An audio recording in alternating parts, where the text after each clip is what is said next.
Okay folks, hopefully I'm coming through loud and clear. Hopefully everybody has a nice day. It's amazing how you get up in the morning and it's like, it's alright. And then all of a sudden towards the afternoon and the evening just now, it's absolutely amazing outside. The skies are clear, the sun is shining. I've had to sit in the shade because I can't see if anybody wants to comment on here. So if anybody wants to ask me a question, please feel free. I'm going to talk about property market update. I'm also going to talk about the COVID situation. You know, obviously the Scottish Government's, whether you think it's the Scottish Government or not, it's actually threatening potentially because of the number of COVID cases that they might actually put us into lockdown or not. So it might happen. Although I think that's just another political party stirring the pot because it just so happens they've got him on making his comments who are not the Scottish Government, so to speak. So there's potential that there could be another lockdown. You never know.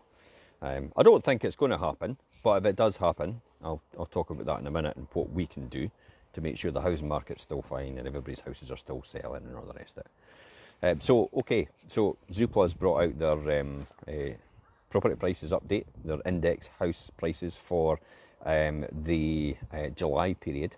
And this is quite interesting because it says the UK house growth is around about 6% year on year for the whole of the UK, which is like, really? I think it's a lot more than that.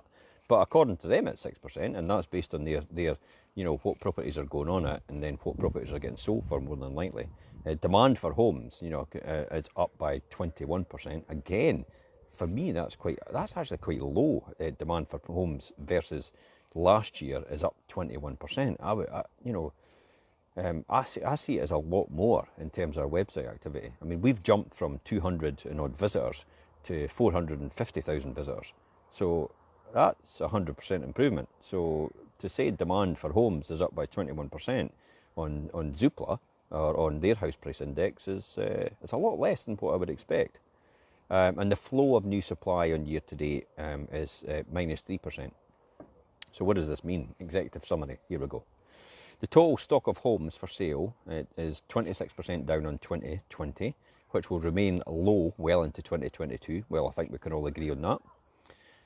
The number of house sales in the last year has eroded supply, which with rise in activity among first-time buyers and investors. Yep, first-time buyers are definitely coming into the market, and investors as well are definitely coming into the market. You can see that itself. I mean, I've bought a few properties since the beginning of the year. Most people will know that. We've been a landlord, and I'm intent to buy a lot more properties as well for investment purposes. Supply constraints are most evident for houses and properties priced up to £350,000. Yes, I would say that is probably accurate. And that means basically everybody's got a property around about that's the whole of Fife, because it's our average price point in the whole of Fife is a lot less. It's around about the 200 and odd thousand mark. It's not 350,000. 350,000 up is usually typically the East Nuke, St Andrews, a bit of Cooper, and the rest.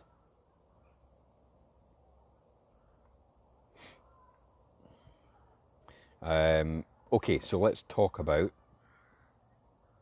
mismatch in demand and supply has supported price growth, which is 6% up in July, from 2.3% in July the previous year. Average price growth for houses at 7.6% compared with a 1.2% growth for flats. That means the growth in the house prices for the houses, that's semi-detached terraces and detached houses, has gone up 7.6%, and they see flats have only gone up 1.6%. Now, that's different to us in the Fife market because we've seen flats are now beginning to rise a lot quicker than houses. But remember, this is historical information.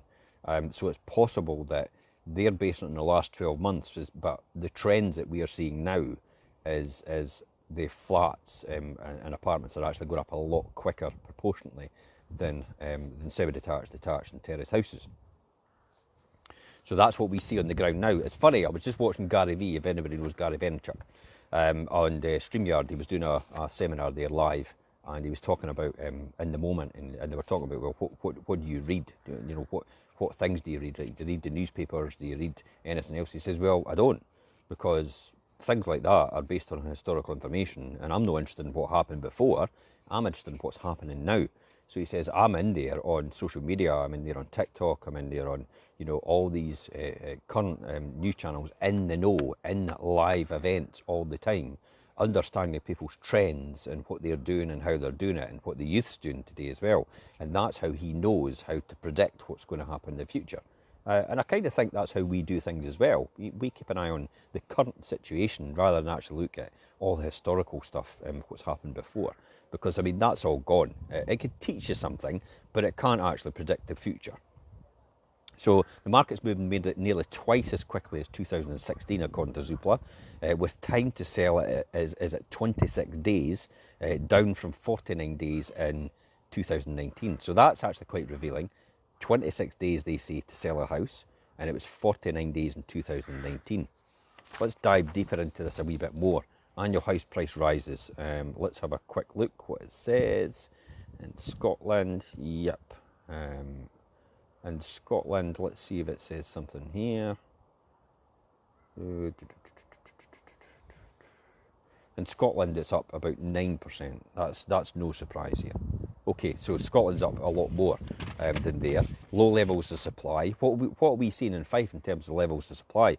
I think levels of supply for houses in Fife has actually halved. I mean, this time almost, they're saying 26% right across the board in the UK. That means we're above average for levels of supply, if that makes sense to you. In other words, we've got a lot less. So this time, almost more, probably about 15 months ago now, over the whole of Fife, the number of properties for sale was about 1,200 properties.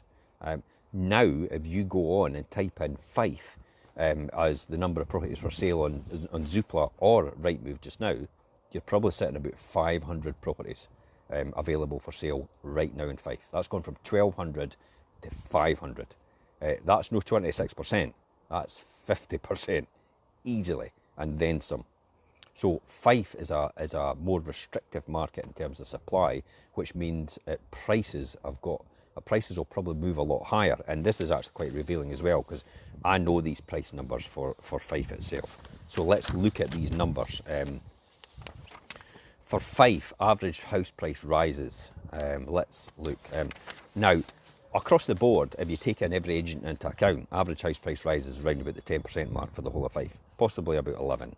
But what we are seeing in the whole of Fife, in terms of our current numbers for supply, in terms of price rises, we're actually seeing in the St Andrews, East Neuk and Cooper areas, we're seeing a 16% average increase in terms of property prices.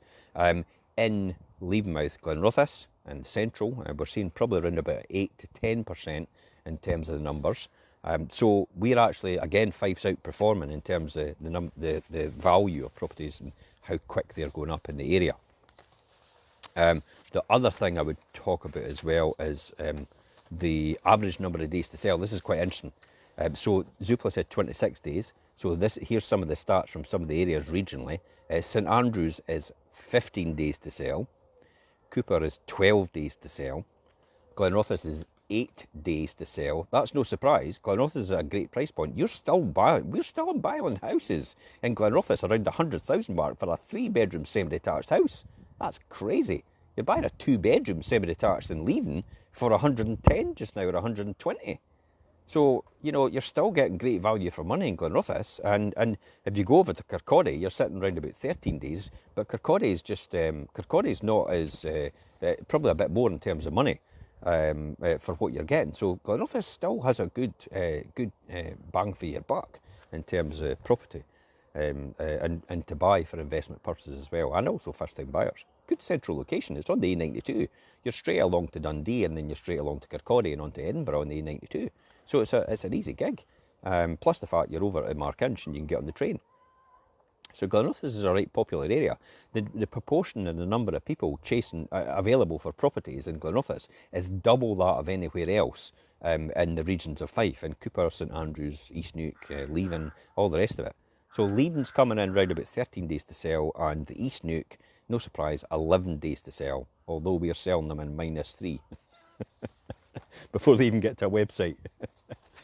Absolutely, James. Yeah, Thornton too as well. Yeah. Okay, Thornton's, yeah, Thornton is classed as KY1, so that's part of the Kirkcaldy area in terms of postal. So that's how we look at it. And yeah, you've got Thornton train station as well. So that's how we see in terms of the property market, in terms of where we're going and how we're getting there. So let's talk about COVID, the elephant in the room, which is on the news today somehow locally on Kingdom FM. I heard, I think is it Douglas Ross? I'm not really sure. The guy that's in charge of the Conservative Party in Scotland bumping his gums about, oh, they put us into another lockdown, and when they said they weren't going to do it, I think this is all political hype. But if they do, and rest assured, if they do put us into another lockdown, we'll still be selling houses. You've got to remember as well, when the houses, when we went into the first lockdown way back in March in 2020, I developed a system so we could actually sell houses without anybody walking in the door. So it was all designed to actually for somebody to see a house and see the surrounding areas, and actually possibly take a tour with the current owner on their phone, or us if we can get in the door as well, if that's allowed. And then they're able to put an offer in based on the fact that they're quite happy to conclude. And when they get the keys and it exchanges, that is the day they'll actually walk in the property and actually see it. That will also, we've also worked out the area with a few solicitors in order to get that process done and that process through as well. So if we ever went into a lockdown or a permanent lockdown for the rest of our lives, we could still sell houses all the time from social media and from live platforms and virtual viewings and drone footage and talk-ups and campaigning. So it's easy enough to do. We're selling them right now as we speak. We're getting offers from people who they're not even interested in walking in the door until the day they get the keys. All they're doing is they're seeing our walkthroughs, they're seeing me talk about the property, they're seeing the drone footage for the area, and they're putting an astronomical offer in and saying, I'll buy it, that's what I'm wanting, and they realise with the full implications that they will not get to see the property until they conclude the missives. And most of them are actually just saying, it's fine, I'll get the keys when I get the keys, and then that's when I'll see it, because they're more than happy. They know the area well anyway, they've seen the footage and they've seen the walkthrough, and they're quite happy after seeing the home report and going through all the details. They were happy to buy a house. So rest assured, if we ever went into another lockdown temporarily for even a month or 2 months or something like that, it will not disrupt our business at all. We will still continue to sell houses and still continue to take buyers and take sellers and make sure it happens for everyone. If you've got any questions, guys, please feel free to message us direct, or you can ask us on here. Yeah, Angela, absolutely. Pre-portal's definitely the way to go, and also just social media, Instagram, YouTube. A lot of people are following our YouTube channels. 15,000 views on YouTube every single month now. That's crazy for our properties. LinkedIn as well is a great platform for that. Instagram especially, and we're still swithering about TikTok, about whether that's a market we should be on. We're waiting for it to mature just a wee bit to see where we go with that. And yeah, James, being ahead of the curve, good to be forward thinking. I hope I am. I definitely hope I am. And that's it, guys. Bye bye for now from Jim Parker at Fife Properties TV on a nice sunny day.